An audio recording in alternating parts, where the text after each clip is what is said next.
நிற்கும் கவலை யாருக்கு? இவனுக்கு தான். என் தாத்தன் சொன்னதெல்லாம் நடந்திருக்கு, இது நடக்கும். அவர் சொல்றாரு, திருவள்ளுவற்ற ஒரு மகன் வருவான், அவன் ஆட்சியில் அன்னை தமிழ் அரியணை ஏறும். ஏறணும்னா நீ எனக்கு போடு. நான் முருகன் சொல்றேன், முருகா உன் தமிழ் வாழணும்னா உன் பேரை ஆளணும். நீ வேறோடு வா, நான் தமிழோடு வாரு, விளையாடுவோம்டா தமிழகத்தின் தெருத்தில் இருக்கணும் காரணம்.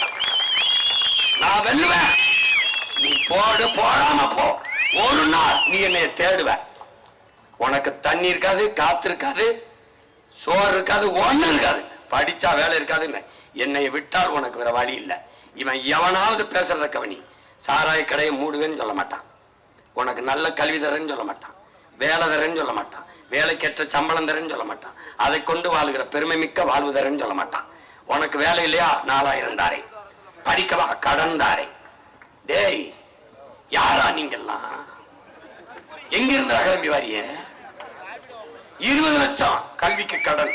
ஆனா அந்த 20 லட்சத்தை வச்சு பள்ளிக்கூடத்தை நல்லா கட்டி கல்வியை தரத்தை கொடுத்து கூடா. டேய் ஐயோ இந்த பைத்தியக்கார பயில்கிட்ட மாட்டிக்கிட்டு நான் படுற பாடு இருக்க. அறிவு சமூகமே, என்னை பெற்ற பேரன்பு மிக்க பெற்றோர்களே, என் உயிரினும் இனி உடன் பிறந்தார்களே, உன் மதிப்பு மிக்க வாக்கை உன் உடன் பிறந்தாருக்கு செலுத்து, நீ பெற்ற பிள்ளைக்கு செலுத்து, இந்த நாட்டை நல்வழியில் செலுத்து, உன் வாக்கை தூக்கு, அநீதிக்கு எதிரான ஆயுதமாக ஏந்து ஏந்து இனிமேலாவது மாறு மாறு. தயவு செய்து உன் வாக்கை ஒரே ஒரு தடவை என்னை உள்ள அனுப்புடா சட்டசபைக்குள்ள. இங்க பேசுறத அங்க பேசுறேன்னா பதில் சொல்றானா பாப்போம். இலவசத்தில் இழக்கிற வனத்தை எங்கிருந்து எடுக்கிறான் பதில்? எங்கிருந்து? சாராய கடையை மூடாம வச்சுட்டு பெண்களுக்கு பாதுகாப்பு, வன்புணர்வு. இங்க பாரு, 2 வயசு குழந்தையை கற்பழிச்சு கொள்றான், 60 வயசுக்கு அம்மாவை கற்பழிச்சு கொள்றான். இது தொடரணும்னா அதுக்கே போடு. சூரிய ரெட்டலை மொட்டலைக்கு போடு. கூடாதுன்னா உன் பிள்ளைக்கு விவசாயிக்கு போடு. ஃப்ரிட்ஜு அது வேணும்னா அவருக்கு போடு. ஃப்ரிட்ஜுக்குள்ள வைக்கிற காய்கறி பருப்பு அரிசி வேணும்னா எனக்கு போடு. மிக்சி வேணா வச்சுக்க, மிக்சிக்குள்ள அரைக்கிறதுக்கு மிளகா மஞ்சள் இதெல்லாம் வேணும்னா எனக்கு போடு. கிரைண்டர் வேணும்னா போடு, அதில் அரைக்கிறதுக்கு அரிசி பருப்பு உளுந்து வேணும்னா உன் மகன் விவசாயிக்கு போடு. நல்லா இருப்பேன். ஓட்டு பாருங்க ஓட்ட, அப்புறம் பாருங்க உங்க நாட்டை. விவசாயி சின்னத்திற்கு வாக்களிப்போம், வருங்கால தலைமுறைக்கு வாழ்வளிப்போம். புரட்சி வெள்ளாட்டம். நம் இலக்கு ஒன்றுதான், இனத்தின் விடுதலை.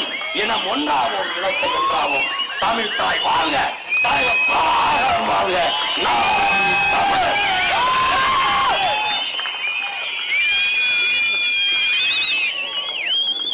என் மருமகள் அதுல படிக்குதுங்க.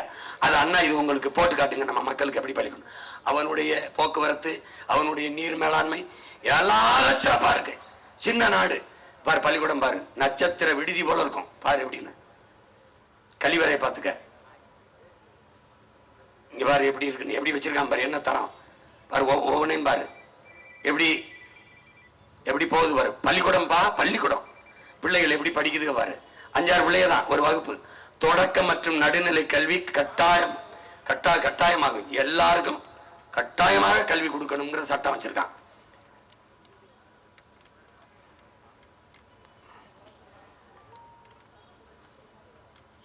அவன் என்ன பண்றான், எல்லாத்தையுமே பயிற்சியா கொண்டு போறான், பாடமாவே புத்தகத்துல இல்ல.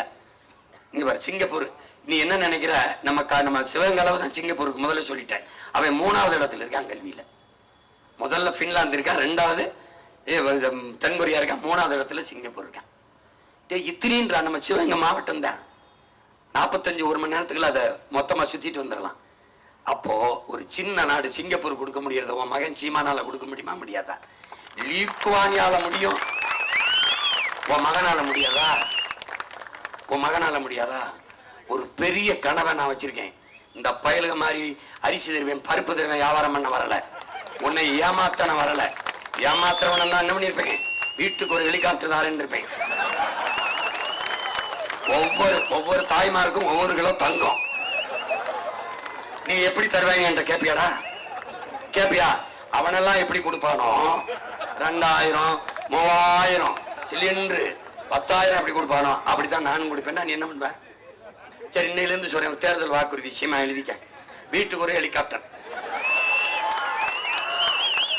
அதை நிறுத்துறதுக்கே உன் வீட்டு மொட்டை மாடியில் வசதி. ஒவ்வொரு வீட்டுக்கும் ஒவ்வொரு கிலோ தங்கம். கேட்க இனிக்குது இல்ல? இதாண்டா காதுல தேன் ஊத்துறது, வாயில ஊத்தணும்டா. எனக்கு பேச வந்தீங்க 2000 கோடி 3000 எங்க காதலே ஊத்துறிய ஒரு சொட்டை வாயில வைங்கள என்ன போயிட்டாங்க. புரியுதா?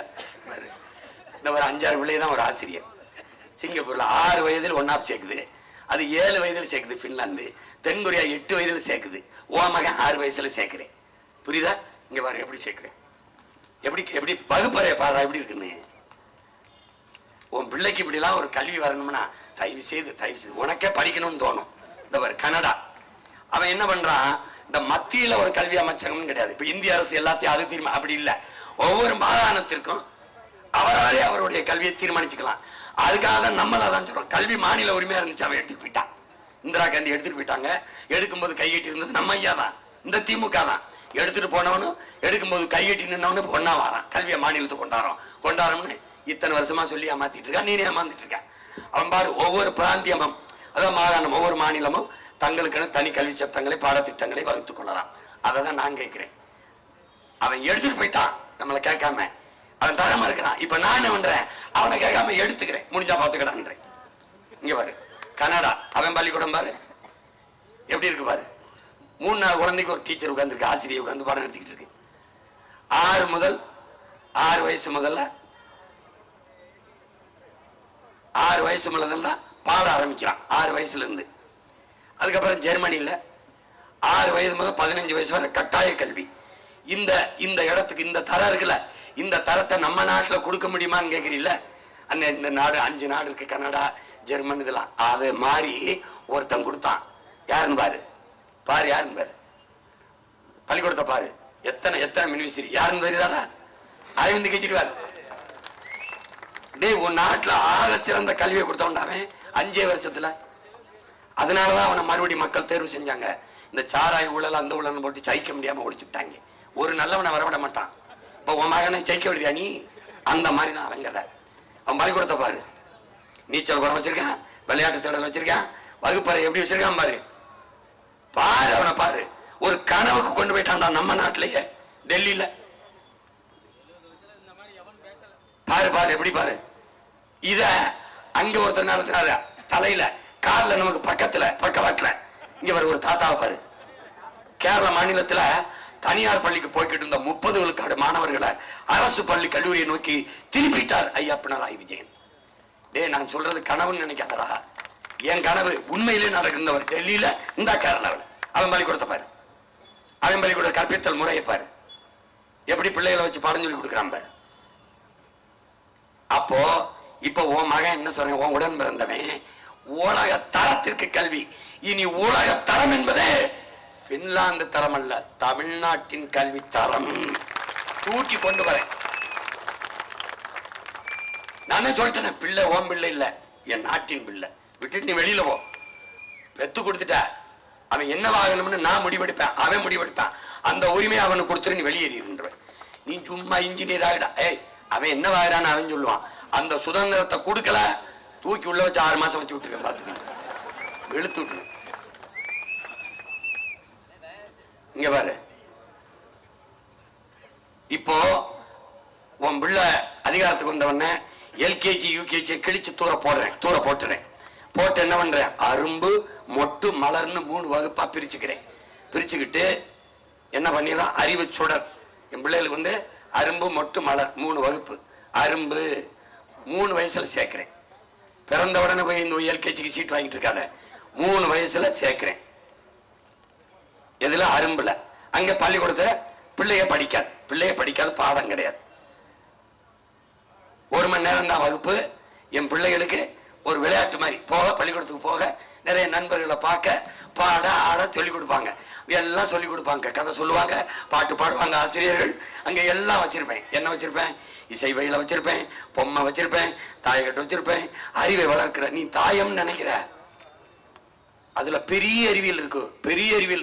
இந்த பல்லாங்குழியில என்ன தாய் கிழவி படம் பாரு, அதுல ஆடி காட்டுவான்.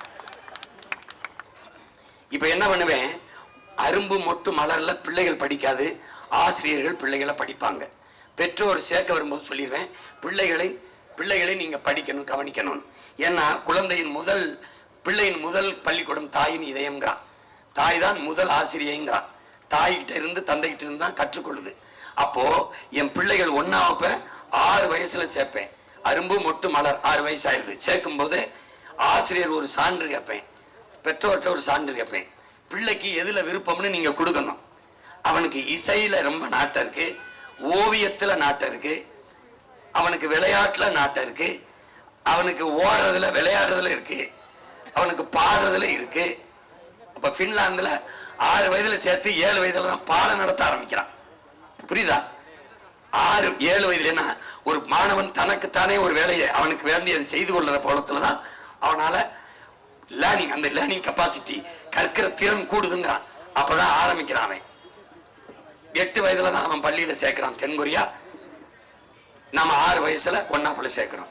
3 கிலோமீட்டர் தூரத்துக்கு பெருநகரை தேர்வு செய்யறோம். ஒவ்வொரு ஊர்லயும் தாத்தா சிற்றூரில் தொடக்க பள்ளியை காமராஜர் தொடங்கினார். இப்ப நமக்கு அவ்வளவு தூரம் நம்ம பிள்ளைகளை படிக்க வைக்க முடியலைனாலும் ஒரு 3 கிலோமீட்டருக்கு இடத்த உங்க மகன் தேர்வு பண்ணி நான் பள்ளிக்கூடத்தை தேர்வு செஞ்சு பெருநகரை தேர்வு செஞ்சிடறேன். இந்த மாதிரி இல்லாம தரம் உயர்த்தி எப்படி பண்ணிடுறேன் பாரு, இப்படி கட்டிடுறேன். அரும்புக்கு மொட்டுக்கு மலருக்கு பெரிய வளாகமா போட்டு அரும்பு மொட்டு மலர் கூட்டு பள்ளி, இது 3 ஒண்ணா இருக்கும். இப்ப இதுல 1ஆம் வகுப்புல இருந்து அரும்புல இருந்து 1ஆம் வகுப்புல இருந்து 12ஆம் வகுப்பு +2 வரைக்கும் ஒரே வளாகமா கொடுத்துறேன். அதுல கொடுக்கும்போது இங்க வரு பிள்ளைகளுக்கு அதுவே ஒரு வாழ்க்கை முறை மாதிரி பெரிய ஒரு உலகம் மாதிரி ஆக்கிடுவேன். அதுக்கப்புறம் முதுகலை கல்வி, இளங்கலை கல்விலாம் நீ வேற இடத்துல கல்லூரியை எடுத்துட்டு போயிடுவேன். அங்க 1ஆம் வகுப்புல இருந்து 8ஆம் வரைக்கும் தேர்வில்லாத தேர்ச்சியும் சுவர் இல்லாத கல்வி. சும்மா வகுப்பறை இருக்கும், கூட்டிக்கிட்டு அப்படியே பேருந்துல போக ஒரு பூங்கால இருக்க ஒரு அருவிக்கு அருகில் உட்காந்து பாடம் நடத்த பாரு. இங்க பாரு, சுவர் இல்லாத கல்வி, தேர்வில்லாத காட்சி கல்வி. இது வயல், அது அருவி, அது ஆறு. இங்க பாரு, இப்ப பாரு, ஒரு இது ஆறு, இது விலங்குகள் காப்பகம். அங்க போனா ஆண் யானை தந்தை இருக்கு, பெண் யானைக்கு தந்தை இல்ல, இப்ப பெண் மயிலுக்கு தோகை இல்ல, ஆண் மயிலுக்கு தோகை இருக்கு. ஒரு நொடியில கத்துக்கிறோம் பிள்ளை. இதை ஓராண்டு வகுப்புல போட்டு கொடுக்க கூடாது தொல்லை. ஆண் மயிலுக்கு தொகை உண்டு, ஆண் யானைக்கு தந்தை உண்டு, பெண் யானைக்கு தந்தமில்லை, பெண் மயிலுக்கு தந்தமில்லை, தொகை இல்லை. டேய் பார்த்தா பாலின் நிறம் வெண்மை. ஆட பாய்த்துக்கிறான் ஒரு பார்த்தா பாலின் நிறம் வெண்மை. இதை 1 வருஷம் படிக்கும். அந்த பாடமுறையை கிழிச்சு தூர வீசுறேன்னு சொல்றேன். அந்த பாடமுறையை கிழிச்சு தூர வீசுறேங்கிறேன். இந்த பயலுக இது 1.5 மணி நேரம் பேசணும். இங்க பேசணும் கொண்டாந்து முக்கியமானதை 1/2 மணி நேரம் முடிஞ்சு போச்சு. இதுக்கு ஒரு வழக்க போட்டு என்னை உள்ளதுக்கு போடணும் வைங்க. என் மேல குற்றம் இல்லை சாமி. நான் போயிட்டு திருப்பி வந்து அடுத்த தடவை இன்னும் விரிவா போட்டு காட்டுறேன். புரியுதா? ஏய், உன் மயன் ஜெயிப்பனான்னு நினைக்காத, நான் ஜெயிப்பேன். ஏன்னு சத்தியத்தின் மகன் இவரு. என் பாட்டன் பாரதி 1921 செத்துறான். 47 தான் நாடு விடுதலை அடையுது. 26 வருஷம் கழிச்சு தான் நாடு விடுதலை அடையுது. ஆனா அவன் விடுதலை அடைஞ்சிடறான். ஆடுவோமே பல்லு பாடுவோமே ஆனந்த சுதந்திரம் அடைந்து விட்டு நாடு சுதந்திரம் அடையல, அவன் அடைஞ்சிடறான். கொடி ஏறல, தாயின் மடிக்கொடி பறக்குது பாரு, தாழ்ந்து வணிந்தில வணங்கிட வாரி அவன் கொடி ஏத்திடுறான். ஏன் கனவு? அவன் கனவு. அவன் சொன்னதெல்லாம் நடந்துச்சு. மாநிலங்கள் பிரிக்கல. வந்தே மாதிரம் என்போம், எங்கள் மாநில தாயை வணங்குதும் என்பான். மாநிலம் பிரிப்பான்னு தெரியாது, பிரிச்சுட்டான். தமிழ்நாடு பேர் வைப்பான்னு தெரியாது, வச்சிட்டான். கல்வி சிறந்த தமிழ்நாடு, புகழ் கம்பன் பிறந்த தமிழ்நாடு, வள்ளுவன் தன்னை உலகினுக்கு எதிர்ந்து வான்புகள் கொண்ட தமிழ்நாடு, நெஞ்ச எல்லும் சிலப்பதிகாரம் எனும் மணி ஆரம் படைத்த தமிழ்நாடு. பாடி தீர்த்துட்டான், வச்சிட்டான், நடந்துருச்சு. அவன் தான் என்ன சொல்றான்? தர்மமே வெல்லும் எனும் சான்றோர் சொல் பொய்யாகும், கர்ம விளைவுகள் யாம் கண்டதெல்லாம் போதாதோங்கிறான். தர்மம் வெல்லுமிடாங்கிறான். அப்படின்னா நான் வெல்லுவேன். ஏன்னா அவன் சொன்னதால வந்திருக்கு. இது நடக்கும். அங்கே நிக்கிறத பார். என் தாத்தன் தெய்வ திருமகன் நிக்கிறத பார். நீ நம்பினாயா? பாலை விற்பதை போல இந்த மனிதர்கள் ஒரு நாள் தண்ணீரை விற்பார்கள். புறாக்கள் கூடு கட்டி வாழ்வது போல இந்த மனிதர்கள் வீடு கட்டி வாழ்வார்கள். பிளாட்ஸ், அடுக்ககம், வரல, வரும்னார், வந்துருச்சு. விளை நிலங்களை எல்லாம் இந்த மக்கள் வீட்டு மனைகளாக கூறு போட்டு விற்பார்கள் சொன்னார். அன்னைக்கு நடக்கல, நடக்குது. அவன் சொன்னதெல்லாம் நடந்துருச்சு. இப்ப இது நடக்குமா இல்லையா? என்ன சொல்றார்? ஒரு நாள் வள்ளலார் திருவருள் பெற்ற ஒரு மகன் வருவான்.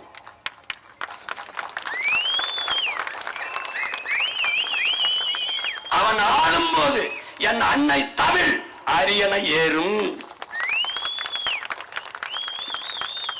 என் தாய் தமிழ்